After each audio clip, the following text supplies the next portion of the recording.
السلام علیکم ورحمۃ اللہ وبرکاتہ۔ تاریخ سلف کے سیریز الرحیق المختوم کے ایک نئے ایپیسوڈ میں آپ سب کا خیر مقدم ہے۔ پچھلے ایپیسوڈ میں ہم نے عرب کے اندرونی حالات اور مکہ کی آبادی کا ذکر کیا تھا۔ آج ہم اسی سلسلے کو آگے بڑھائیں گے۔ آج ہم جانیں گے کہ اس زمانے میں عرب قبائل کا سیاسی نظام کیسا تھا، وہاں انصاف کیسے ہوتا تھا، جنگ اور امن کے فیصلے کون کرتا تھا، اور سب سے بڑھ کر یہ کہ وہ قوم جو دین ابراہیمی پر تھی وہ آخر 360 بتوں کی پرستش کرنے والے کیسے بن گئے۔ ناظرین، آج کی گفتگو بہت اہم ہے کیونکہ اس اندھیرے کو سمجھے بغیر اسلام کی روشنی کی قدر کرنا مشکل ہے۔ سب سے پہلے بات کرتے ہیں مکہ کے اندرونی نظام کی۔ اس وقت وہاں کوئی باقاعدہ بادشاہ نہیں تھا، لیکن قریش نے اپنے لیے کچھ ایسے عہدے بنا رکھے تھے جو آج کل کے کسی پارلیمنٹ یا مجلس سے کم نہیں تھے۔ انہوں نے مختلف ذمہ داریاں الگ الگ خاندانوں میں بانٹ رکھی تھی۔ آئیے دیکھتے ہیں وہ 7 بڑے منصب کیا تھے۔ پہلا ہے ایثار، یعنی فال نکالنا اور قسمت کا حال جاننا۔ بتوں کے پاس جو تیر رکھے ہوتے تھے ان کی دیکھ بھال کا کام بنو جمح کے پاس تھا۔ مالیت، بتوں کے لیے جو نذرانے اور قربانیاں آتی تھیں ان کا حساب رکھنا اور لوگوں کے جھگڑوں یا مقدموں کا فیصلہ کرنا، یہ طاقتور عہدہ بنو سہم کے پاس تھا۔ شورا، یعنی مشورے کی مجلس، یہ عزت بنو اسد کو حاصل تھی۔ اشناق، یعنی خون بہا، دیت اور جرمانوں کا نظام سنبھالنا، اس پر بنو تیم فائز تھے۔ عقاب، قومی جھنڈا اٹھانا اور پرچم کی حفاظت کرنا، یہ کام بنو امیہ کے ذمہ تھا۔ قبہ، یعنی فوجی کیمپ لگانا اور گھڑ سواروں کی قیادت کرنا، یہ بہادری کا کام بنو مخزوم کے حصے میں آیا تھا۔ اور آخر سفارات، دوسرے قبیلوں یا ملکوں سے بات چیت کرنا، یہ بنو عدی کا منصب تھا۔ ناظرین، یہ تو ہوئی مکہ کی بات، لیکن باقی عرب کا کیا حال تھا؟ جیسا کہ ہم بتا چکے ہیں، پورا عرب قبیلوں میں بٹا ہوا تھا۔ جو قبیلے ہیرا یعنی عراق کی سرحد کے قریب تھے وہ وہاں کی حکومت کے تحت مانے جاتے تھے، اور جو بادیت الشام میں تھے وہ غسانی حکمرانوں کے زیر اثر تھے۔ لیکن سچ بات یہ ہے کہ یہ صرف نام کی غلامی تھی۔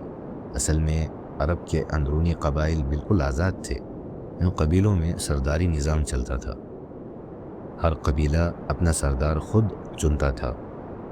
یہ سردار اپنی قوم کے لیے کسی بادشاہ سے کم نہیں ہوتے تھے۔ ہر قبیلہ ہر حال میں، چاہے امن کے حالات ہوں یا جنگ والے، ہر حال میں اپنے سردار کے حکم کا پابند ہوتا تھا۔ سردار کی حیثیت کسی جابر حاکم یعنی ڈکٹیٹر جیسی تھی۔ بعض سردار تو ایسے تھے کہ اگر وہ غصے میں آ جاتے تو ہزاروں تلواریں یہ پوچھے بغیر میان سے باہر آ جاتی کہ سردار کے غصے کی وجہ کیا ہے۔ لیکن اپنی کرسی بچائے رکھنے کے لیے سردار کو بہت کچھ کرنا پڑتا تھا۔ اسے سخاوت کرنی پڑتی، مہمان نوازی میں سب سے آگے رہنا پڑتا، اور اپنی قوم کی حفاظت کرنی پڑتی۔ تبھی وہ لوگوں اور شاعروں کی نظر میں اونچا مقام پاتا۔ اس وقت سرداروں کے کچھ خاص حقوق بھی تھے جنہیں ایک شاعر نے اس طرح بیان کیا ہے، جس کا مطلب ہے جنگ کے مال غنیمت میں چوتھا حصہ سردار کا ہے۔ وہ مال بھی اسی کا ہے جو وہ خود پسند کر لے، اور وہ مال بھی جو تقسیم سے بچ جائے۔ اب ذرا اس وقت کے عام حالات پر نظر ڈالتے ہیں۔ عرب کے سرحدی علاقوں میں حالات بہت خراب تھے۔ وہاں رومی اور ایرانی طاقتوں کا اثر تھا۔ لوگ دو حصوں میں بٹے تھے، ایک حاکم، دوسرا محکوم یعنی غلام۔ سارا بوجھ غریب عوام پر تھا اور سارے فائدے حکومت کے پاس۔ عوام کی حیثیت صرف کھیتی باڑی جیسی تھی، جس سے حکومت کمائی کرتی تھی۔ ظلم کی بارش ہوتی تھی مگر کوئی اف تک نہیں کر سکتا تھا۔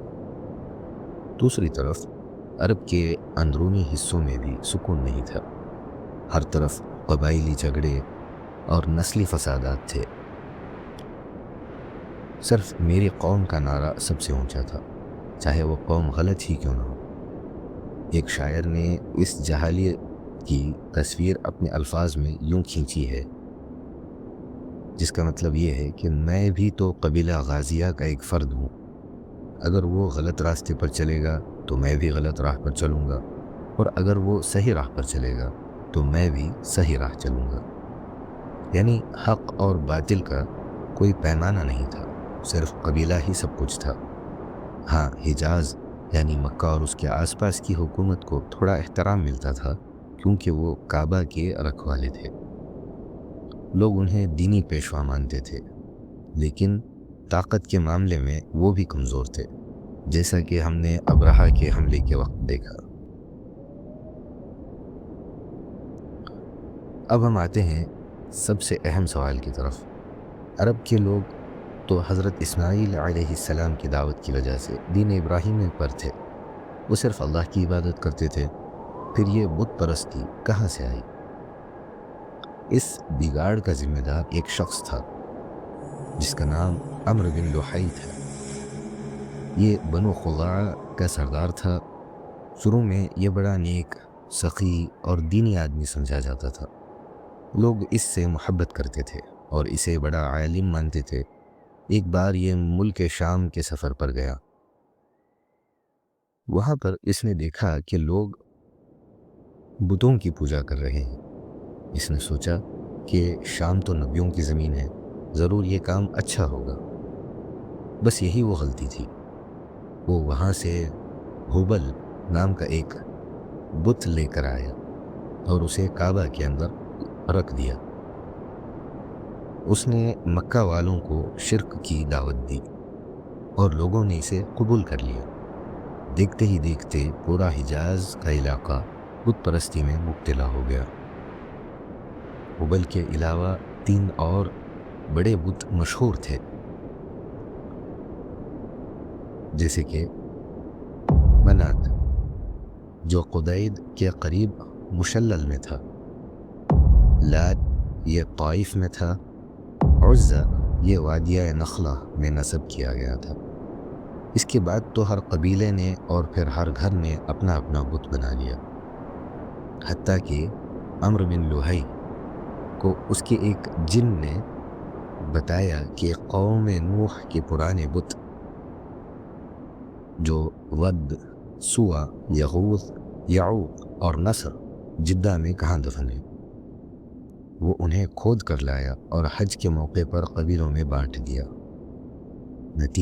نتیجہ یہ ہوا کہ جس مسجد حرم کو توحید کے لیے بنایا گیا تھا، فتح مکہ کے وقت اس کے گرد 360 بت رکھے ہوئے تھے۔ یہ لوگ صرف بتوں کو مانتے ہی نہیں تھے، بلکہ ان کی عبادت کے عجیب و غریب طریقے بھی ایجاد کر لیے تھے۔ یہ سب عمرو بن لحی کی ایجاد تھی، جسے یہ لوگ بدعت حسنہ سمجھتے تھے، یعنی اچھی بدعت سمجھتے تھے۔ ان کے چند طریقے سنیے۔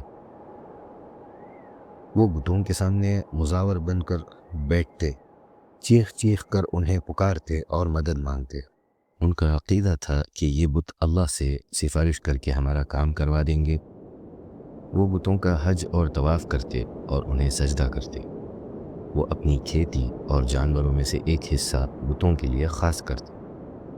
اس پر اللہ تعالیٰ نے قرآن مجید میں ارشاد فرمایا، وجعلوا لله مما ذرأ من الحرث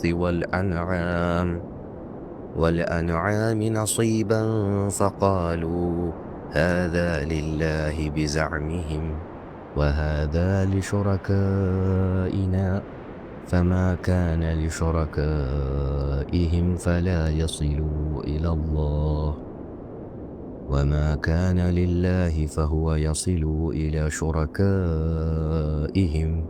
ساء ما يحكمون۔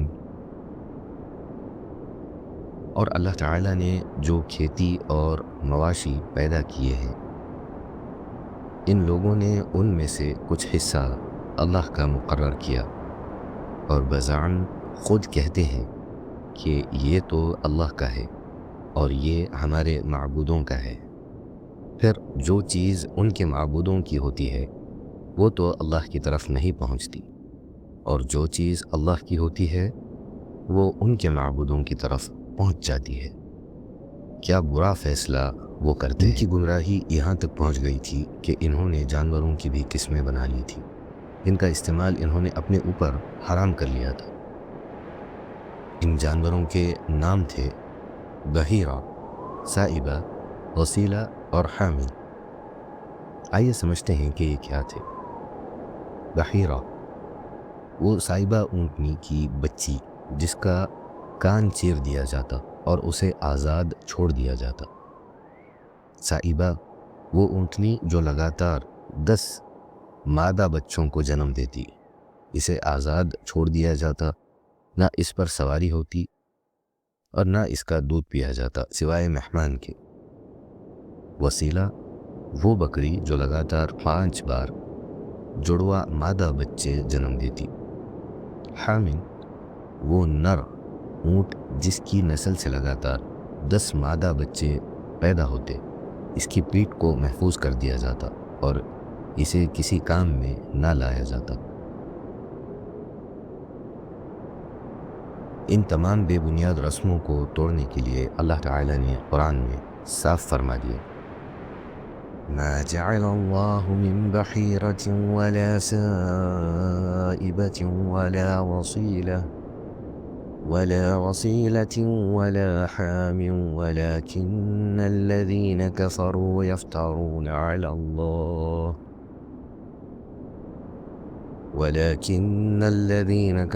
يفترون على الله الكذب وأكثرهم لا يعقلون۔